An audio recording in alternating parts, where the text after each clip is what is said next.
Well, let me just say this, that Barack Obama has demonstrated that he has a kind of political charisma that, to my estimation, comes along very rarely in political life. I would say you could count it sort of on one hand per century. Theodore Roosevelt had it. Franklin Roosevelt had it. Ronald Reagan had it. I'm not sure who else had it since 1900. This ability to make people want to believe in you, make people want to believe that there's hope for the country, almost regardless of what your position is on any issue. Barack Obama has often been criticized that his position on issues is rather vague and unclear.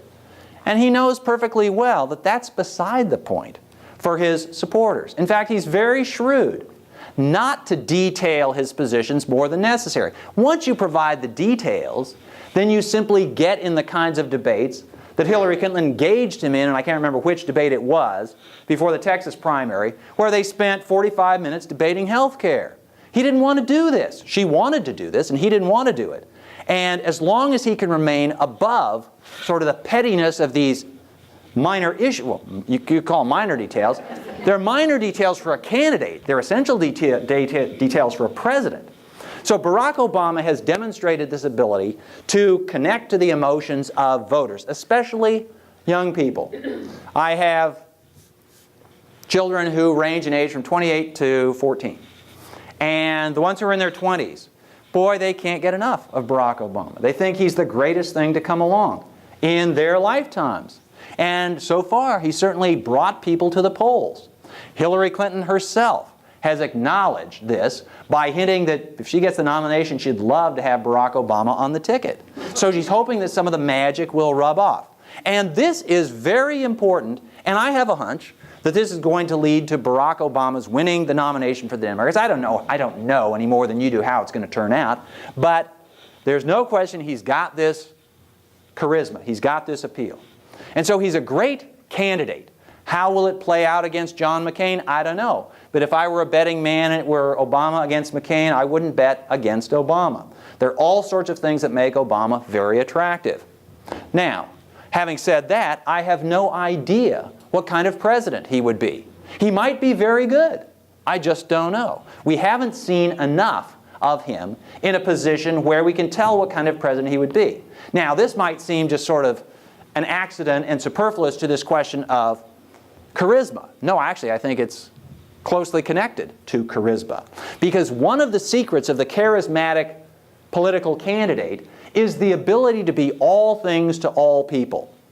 And if you haven't had to take a controversial stand on this or that, then people on both sides of that issue can believe that you're with them.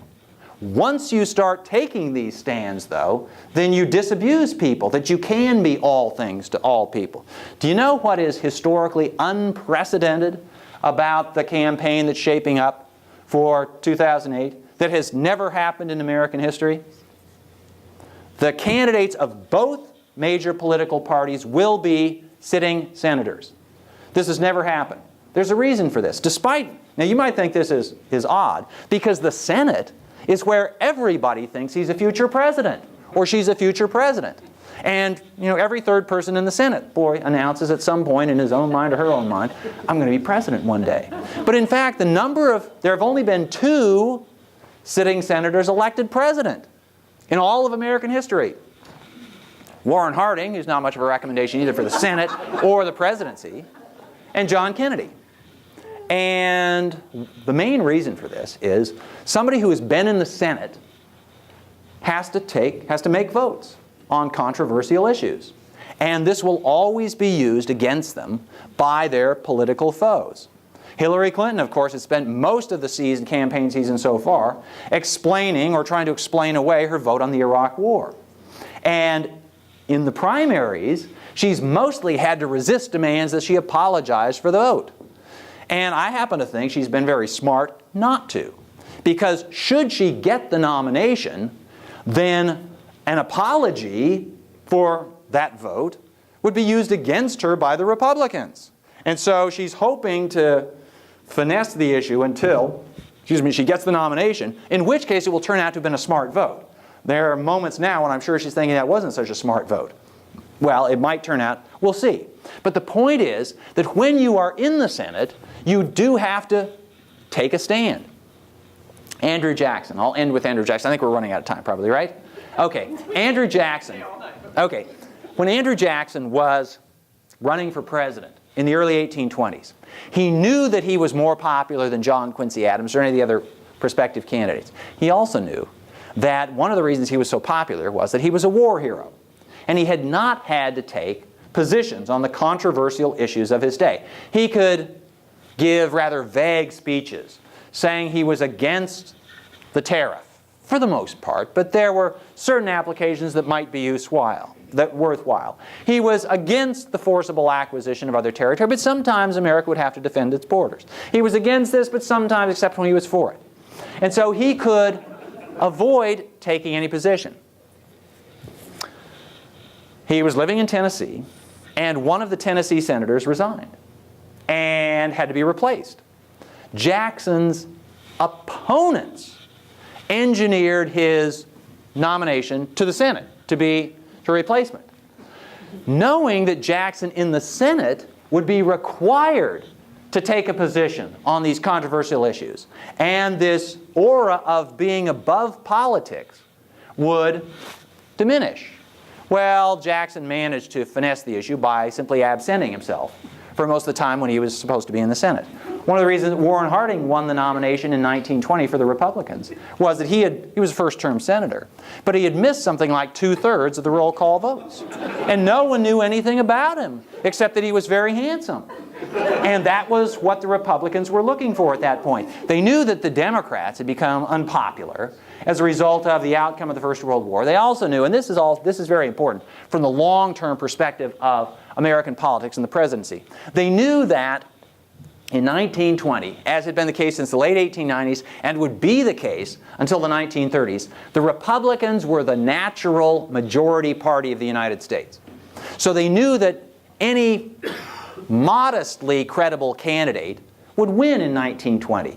And therefore, they gathered in what became the proverbial smoke-filled room of the Blackstone Hotel in Chicago. And the two leading Republican candidates had kind of banged their heads to a standoff. And out of the smoke-filled room emerged Warren Harding. He had no real record behind him. He had nothing going for him, really, but nothing against him, and so he won. He won in a landslide.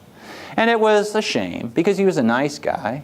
In fact, he was so nice, as his father said, "Warren, it's a good thing you wasn't born a girl." Because you'd always be in the family way. You just don't know how to say no. And he couldn't say no. And he presided over one of the most scandal-filled administrations in American history. I was going to talk about Ulysses Grant and how the same problem afflicted Grant. And he simply couldn't bring himself to fire the thieves who infested his cabinet. He was a great general, but he wasn't much of a president, in part because, he needs the job. We'll forgive him. He said he's not going to do it again. So, anyway, one last question, perhaps. Yes, sir. The concept of evil versus greater evil. The dropping of atomic weapons on Japan to end World War II. Mm-hmm. This is one of those cases where I, as the biographer of Franklin Roosevelt, have to remark on the occasional historical timely death. Franklin Roosevelt didn't have to make that decision. And I'm just as happy they did from my perspective. Now, when I talk about this to my students, this, to many of the students, is a puzzling decision. The United States, the war was nearly won. The United States was the most powerful country in the world. Japan was on its last legs. This bomb was a horrible weapon. Some of Truman's advisors were saying, "Mr. President, you should not let this genie out of the bottle.